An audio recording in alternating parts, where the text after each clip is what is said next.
Sharing is Caring by Itslivybear, Chapter 16, The Aftermath of Bakugo. Izuku felt like he was going into cardiac arrest. No, wait, total organ failure, yeah. He wasn't entirely sure he was breathing, and he could vaguely sort of hear Ida apologizing over and over, but suddenly there was a cold hand on the back of his neck, and he sucked in a breath. His eyes, blurry though they were, shot up to see a mess of color, but it was mostly red and white. Todoroki, Midoriya, he murmured, I will come with you if you want. Izuku could feel his heart breaking. He had already lied to Todoroki about his situation, practically forcing himself on his group of friends, and the boy still wanted to help him. He started to shake his head, eyes welling up from tears again, and he held back a sob. He knew better than to be loud or vocal about his emotions. A yell distracted him, and he flinched, looking over to where Kirishima was looking horrified at Bakugo. Bro, you did what? Bakugo just screamed right back, full of indignation, until Aizawa literally bound his mouth shut and dragged him away. Even from his distance, Izuku could feel the rage radiate off of his teacher, and he unconsciously shrunk down, turning further into Todoroki's chill. He could feel eyes on him from most of the class, and he was certain they were looking at him with disgust, with anger, with distrust. He had lied to them, all of them, because he was afraid, and now all his secrets were out. If that wasn't bad enough, he also made them at least postpone the final exams, if not outright counseled them, just so Aizawa and Nezu could fix his mess and get the answers straight. A hum came from below him, and Izuku's blank eyes drew to the principal. He was smiling softly. It is perfectly all right if you would like a friend for this discussion, as I imagine it will be very hard, but I can assure you you are not in trouble. We do not even want to talk about soulmates if you wish. We simply wish to figure out some things about your past with Bakugo. Nothing bad, I promise. And if you want to stop, we can at any time. Is that all right, Midoriya? Well, that seemed like a lie. But Izuku couldn't say no to the principal, or he was sure to get expelled, so he nodded. Lovely, walk with me. Young Todoroki can come too, if you'd like. Despite not wanting to burden Todoroki more, when his hand started to slip off his neck, the panic set back in, and he could feel his breathing getting shorter. Todoroki put his hand back and nodded solemnly. I will come with you then.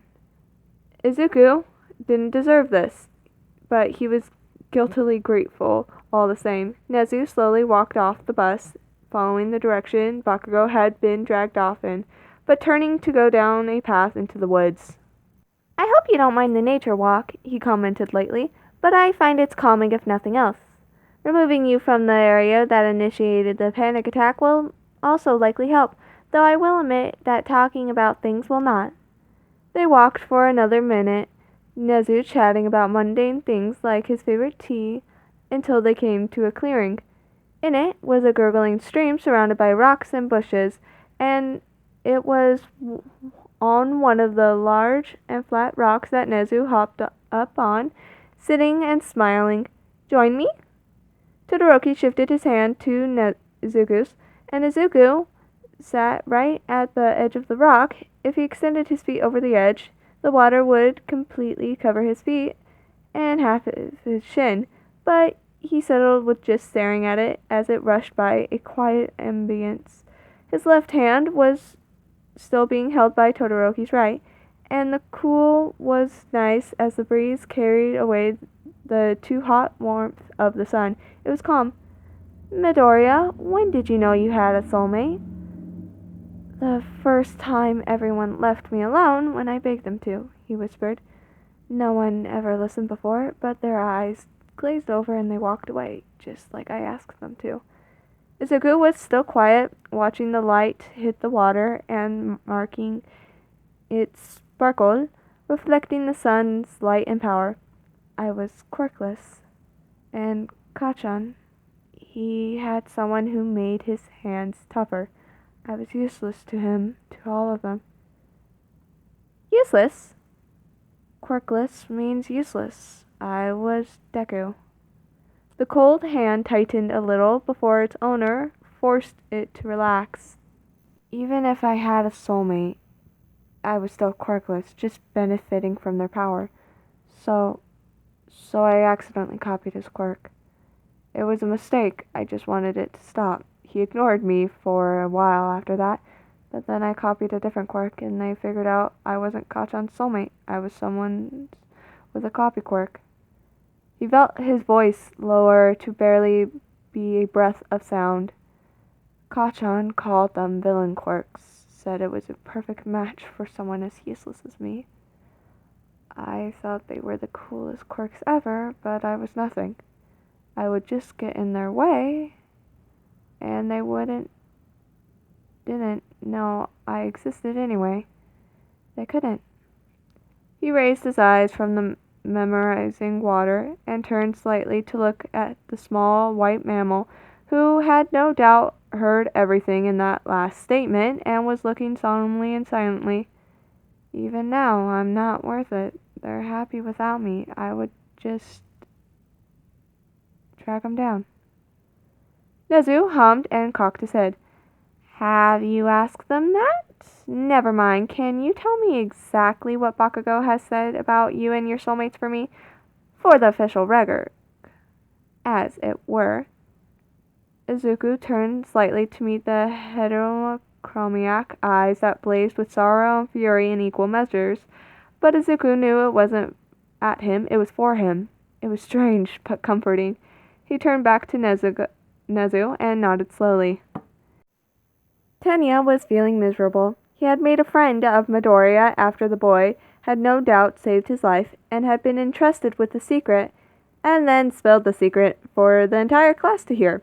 He had enabled Bakugo to tear down his friend, as it seemed like the vital boy did it often in the past. Speaking of, how had he not noticed? How had anyone not noticed? Midoriya was quiet, sure, but so was Koda. But Midoriya flinched too often. Kiri, it's not your fault. Tenya's head shot up to see the shark-toothed boy openly crying. How? You saw how Mido Bro reacted. This has been going on for a long time, and he's been hurt, maybe even physically. He put a fist in his mouth, and tears welled up anew. What if Bakugo used my quirk to hurt him? Ida sucked in a breath as Ashido stopped to comfort her friend. He had not considered the fact that Midoriya had been physically hurt as well, though it was clear there was abuse going on. To think no one in all the years had caught Bakugo? Why did no one notice? Ashido looked at him annoyed. Well, you didn't notice either, even if you seemed to know more than everyone else here, so... He shook his head. I mean not us. I mean his previous teachers, his mother, anyone who has been around him for an extended period of time. We have only known them for both a few months, but surely this has been going on for years. Why was something not done? Were their previous teachers simply blind?